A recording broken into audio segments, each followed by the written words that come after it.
भाई लोग नमस्कार, कैसे हैं आप लोग। आज है 6 तारीख और आज ही के दिन भोजपुरी इंडस्ट्री का सबसे बड़ा गाना रिलीज हो रहा है दीपाली फिल्म्स चैनल पे, जो कि नितेश भैया का यह चैनल है। और इस चैनल पे भोजपुरी इंडस्ट्री का सबसे बड़ा गाना और इस चैनल पे सबसे पहला गाना टुन टुन यादव जी का आ रहा है, जो कि ये गाना खेसारी लाल यादव जी के सपोर्ट में है, जिस गाने का नाम है खेसारी टुन टुन इंडिया हिला दो। और इस गाने को टाइटल से ही ऐसा लग रहा है कि ये गाना कुछ तूफान कुछ खास होने वाला है।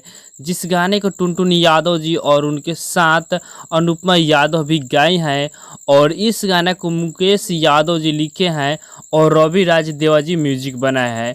और इस गाने को आज ही के दिन सुबह को 6:30 पर रिलीज किया जा रहा है डायरेक्ट वीडियो सॉन्ग के साथ में, जिस वीडियो में आप सभी को टुन टुन यादव के साथ महिमा से नज़र आने वाली हैं। और ये वीडियो काफ़ी शानदार वीडियो है, काफ़ी अलग लेवल का ये गाना होने वाला है। तो आप लोग तैयार हो जाइए सुबह को 6:30 पे टुन टुन यादव का इस गाने को पूरा भरपूर प्रयास देने के लिए, और नितेश यादव जी के इस चैनल को पूरा भरपूर सपोर्ट करने के लिए। तो अभी का यही अपडेट है। ये अपडेट जानकर कैसा रहा कमेंट बॉक्स में कमेंट करके अपना राय जरूर बताइएगा। चैनल पर नए हैं, चैनल सब्सक्राइब कीजिए, वीडियो को लाइक कीजिए, ज़्यादा से ज़्यादा अपने दोस्तों के पास शेयर कीजिए।